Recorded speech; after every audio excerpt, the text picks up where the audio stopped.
بص، انا راجل مؤمن بالتغيير جدا، وطالما انت دخلت على الفيديو ده يبقى انت كمان مؤمن بالتغيير، وان الانسان ممكن يشقلب حياته 180 درجه، بس محتاج اول زقه كده. فاول حاجه كده انا عملت جروب على الفيسبوك هنتجمع بقى فيه كلنا، الناس ايجابيه بنشجع بعض ان احنا نتعلم مهارات جديده، نعمل تحديات بقى، بنقعد مش عارف نتعلم الماني كل 3 شهور كده، نخش تحدي الماني 3 شهور، مش عارف نطلع بقى لايفات نتكلم عن الماركتنج ورياده الاعمال وازاي بقى نفتح بيزنس وكل بص، اعتبره كده مجتمع للعقول الراقيه اللي عايزه تقدم في حياتها تطوير النفس وتطوير الذات. بص انا عندي افكار كتير قوي الجروب ده الصراحه، مش عايز يعني احرقها، بس انا متفائل جدا بالجروب. فانت لو عايز تخش تشترك في الجروب هسيب لك اللينك تحت، ويلا بينا على الفيديو. بس اهم حاجه الفيديو ده زيه زي فيديوهات كتير احنا بنتفرج عليها في حته تطوير النفس وتطوير الذات والكلام ده كله، بس احنا مش بنعمل كده. فبعد اذن حضرتك حاول تاخد نصيحه، نصيحتين، 3، 5، اي حاجه، وابدا فعلا اعملهم عشان ما يبقاش زيه زي اي فيديو، ما يكونش ضيعت وقتك يعني. ويلا بينا على اول نصيحه.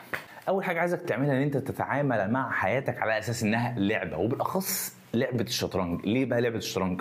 انت في لعبه الشطرنج بتحاول تعمل يعني حركات تكسبك الجيم، فانا عايزك تتعامل على اساس ده في الحياه عامه. شوف انت مثلا هدفك في الحياه اللي انت عايز تخس مثلا زي مثلا، او عايز تكسب مش عارف ايه، او تتعلم مهاره ايه، او كل الكلام ده. فانت اي حركه او اي اكشن او اي عاده هتعملها في يومك فكر فيها، العاده دي بتخليني اتقدم خطوه لقدام عشان اكسب الجيم ولا بتاخرني؟ تاني حاجه هنا ان انت تاخد بعد اذنك قراراتك بنفسك. مش قصدي ان انت حوار اهلك بقى، لا ما تسمعش كلام اهلك وكل الكلام ده، لا عادي اسمع كلام اهلك، في اغلبه بيبقى صح عشان هم عندهم خبرات اكبر في الحياه. بس المقصود ان انت مثلا قعدتك مع اصحابك دي مش انت اللي بتاخد القرارات، انت قاعد مستني حد يقول يلا يا جماعه مش عارف نعمل كذا فبتعمل معاهم، مش انت اللي بتتحكم. الموبايل اللي انت ماسكه ده هو اللي بيتحكم لك في حياتك برضو، ان انت عمال تقلب، عمال تشوف فيديوهات هنا وفيديوهات هنا، تقعد تضيع عليه بالثلاث 4 ساعات. ده انا لسه مكتشف ان في واحد صاحبي، 2 من صحابي بيلعبوا لعبه اسمها مش عارف موبايل ليجندز، بيقعدوا بالست 7 ساعات بيقولوا لي بيلعبوها في اليوم. انت متخيل قد ايه وقتهم بيضيع في قرارات مش هم اللي متحكمين فيها؟ خلاص العقل هو اللي ايه، عمال بقى يخليه يقعد يلعب كده ويقعد يسكرول كده ومش عارف ايه. فتحكم في حياتك بعد اذنك. رابع نصيحه هنا ان انت تكون كابتن سفينتك، انت القائد. هنفترض دلوقتي ان في سفينتين في المرسى، هيطلع واحده فيها كابتن او قائد للسفينه دي والتانيه ما فيهاش، انهي واحده فيهم اللي هتوصل للشط التاني او المرسى التاني؟ اكيد اللي ليها قائد او كابتن. فنفس الكلام في الحياه، انت لازم تكون انت الكابتن والقائد بتاع حياتك وتشيل مسؤوليه نفسك.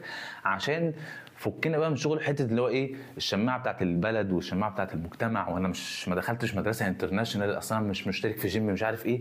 باشا بص، دي حياتك انت، لو فشلت لو اي حصل لك اي حاجه طز، محدش مهتم. انت اللي في الاخر دي مسؤوليه حياتك انت اللي هتعرف تنجو من العالم اللي احنا فيه. خامس حاجه ان انت تتعلم التفكير النقدي. يعني ايه التفكير النقدي؟ ان انت اي حد بيقول لك اي حاجه او اي معلومه بتسمعها فكر فيها فعلا وقول هي ايه ده، هي فعلا ده حصل؟ طب ده ليه حصل؟ يعني الاشاعه بتطلع ازاي ان حد من صحابك بيقول لك مش عارف ايه ده بص حصل 1 2 3، فانت تروح تقول للتاني واحد ده حصل 1 2 3، فالتاني يروح يقول للتالت حصل 1 2 3، والاشاعه تبتدي تكبر تكبر، وممكن يكون الاشاعه دي اصلا غلط، حاجه غلط جدا، بس ايه محدش فيهم فكر بربع جنيه زي ما بيقولوا في الكلام ده صح ولا غلط. فانا عايزك انت بقى ايه اللي تقطع حته الاشاعه دي. حد جه قال لك حاجه قول ايه ده، قول له ده حصل بجد، طب حصل ازاي، خش اقرا عن الموضوع مش عارف، طب ليه ده حصل، كل الكلام ده انت اللي عايزك تقطع بقى ايه، انت الحبل، انت المقص اللي هيقطع الحبل بتاع الاشاعه دي، وانت اللي تبوظ الاشاعه دي يا باشا وتقول لا دي اشاعه ده كلام كذب. فعايزك دايما تفكر ليه ده حصل، ازاي ده حصل، وخش اقرا عن الموضوع عشان تكون مفكر وتكون مثقف في الموضوع، مش تقعد تقول اه خلاص فاهم. رقم 6، حط اهداف في حياتك، سواء بقى اهداف على مدار ال5 أو 3 سنين زي اللي انا اعملهم دول مثلا. لو انت مش عارف ايه الموضوع ده ممكن تخش تشوف الفيديو ده، او اهداف لمده سنه، اهداف كل 3 شهور، اهداف اليوم. انت بس لو قبل ما تنام كده تكتب بكره انت عايز تخلص 1 2 3، ده هيخليك ايه يعني. بيقول لك في دراسه اتعملت بيقول لك ان انت لو كتبت اهدافك على ورقه وقلم 42% انت هتحقق الاهداف دي فعلا وهتنجح في الحته دي. انت متخيل بس انت بمجرد ما تكتبهم كده 42% فرصه نجاحك هتزيد. سابع حاجه ان انت تنام كويس. انا دايما بيبقى عندي مشكله في النوم، ودايما نومي بص متشقلب، بصحى الصبح، بصحى قصدي بالليل وبنام الصبح وكل الكلام ده، بس او بنام 4 5 ساعات واصحى. بس دايما لما بنام 3 4 ساعات دي واصحى الاقي نفسي مقريف كده ومخنوق ويومي يكون بايظ وعندي طاقه سلبيه. طب ليه؟ انا عارف ان في فيديوهات كتير اتكلمت عن موضوع النوم ده، بس فكر فيها فعلا كده. فعلا حوار النوم ان انت تنام 8 ساعات كده مرتاحين بالليل، تنام الساعه 10 لحد الساعه 5 كده، والله العظيم تصحى كده تحس ان انت ايه ده، اليوم لسه فيه بركته، ويكون عندك طاقه تبص عايز تكسر الدنيا كده. فانا عايزك دايما تكسر الدنيا كده. رقم 8 واللي هي المفروض والله تبقى رقم 1، انت لو عندك اي حاجه عايز تعملها، هدف عايز تبطل حاجه وحشه ايا كان، تصلي وتطلب الاستعانه من ربنا. دايما ادعي كده يا رب وتذلل لربنا ان هو يا رب نفسي في الحاجه دي، نفسي اعمل حاجه دي، وفقني في الحاجه دي، نفسي ابطل الحاجه دي. فدي يعني اهم قاعده تعتبر والله. رقم 9 اللي انت تاكل كويس وتروح تتدرب او تعمل اي حاجه تحرك جسمك. انا سمعت مش عارف المقوله دي فين او الحوار ده فين، مش فاكر في انهي حته، بس عامل جسمك على اساس ان هو عربيه فيراري، عربيه حديثه جدا وعربيه نظيفه جدا وغاليه جدا. هل ينفع العربيه الحديثه دي تروح تحط لها بنزين 80؟ ما ينفعش. فالبنزين 80 ده اللي هو بقى ايه، اكل الشارع، او ما تاكلش اصلا خالص، او ما تنامش، او ما تتحركش، فالعربيه الموتور بتاعها والعربيه كلها هتبوظ. فانت يا باشا حط بنزين 98، كل احسن اكل انت تعرف تجيبه، انزل اتحرك ان شاء الله، هتتمشى مشي سريع، تنزل تجري، تعمل اي حاجه، بس عامل جسمك اللي هيقعد معاك بتاع 70 80 سنه ان شاء الله على ان هو عربيه حديثه فيراري. رقم 10 معانا اللي انت تنظم وقتك، ما يبقاش سبهلله كده اللي هو اي حد يقول لك يلا نعمل حاجه تقول له ماشي يلا مش عارف ايه وبتاع. انا مش عايزك تبقى فاضي كده على طول، لا نظم وقتك. حتى يا عم لو بتعمل حاجه معينه قسمها كده، تكون كده انت شكلك منظم، فاهم يعني؟ كلنا عندنا يوم 24 ساعه، ايلون ماسك عنده 24 ساعه، انا عندي 24 ساعه، انت عندك 24 ساعه، بس الفرق ان هو بيعرف ينظم وقته وبيقول لا الحاجات وبيقول الحاجات. فانا عايزك تشوف ايه اولوياتك قبل ما تنام عشان تعملها تاني يوم الصبح، وتحط بقى مش عارف من 10 ل 12 هعمل كذا، من 12 لواحدة هعمل كذا، فاهم؟ نظم وقتك كده يا باشا، خليك برنس عشان انت برنس. رقم 11 اللي كل الناس اتكلمت عليها، اللي انت حاول تمسح تطبيقات السوشيال ميديا. دي معضله خلي بالك والله العظيم، يعني اهم حاجه عندنا دلوقتي اللي مضيعه شبابنا كلنا او مضيعانا ومضيعاني وكل حاجه، هو اللي انت تركز. انت هتركز ازاي في وسط انت دلوقتي مش هتلاقي نفسك فاضي؟ يعني انت مش هتلاقي نفسك ملان، كل ما تيجي تمل هتفتح الموبايل تقعد تشوف التيك توك، بعد كده تخش على الانستجرام، بعد كده تخش على الفيسبوك، بعد كده تخش على اليوتيوب، بعد كده تخش على تويتر، بعد كده تخش على سناب شات. مفيش وقت اصلا ان انت تقعد تذاكر. فانت يوم ما تيجي تقعد تذاكر يجي لك مره واحده ايه، هم اولاد الذين يبعتوا لك نوتيفيكيشن يقول لك الحق ده واحد مش عارف مين عمل رياكت على بوست مين، فتخش تشوف ايه ده، ازاي يعمل له رياكت او ازاي يعمل له كومنت، فتخش تشوف، فتقعد تتسحل بقى وتخش تفتح الانستجرام، ودايما كده تفتح الفيسبوك معروفه تقفله، تفتح التيك توك معروفه تقفله، تفتح الانستجرام، دايره يا باشا والله العظيم. واحنا دخلنا فيها ليه؟ عشان الحاجات دي كلها ببلاش. فبيقول لك اللي انت لو لقيت منتج ببلاش فاعرف ان انت السلعه للاسف.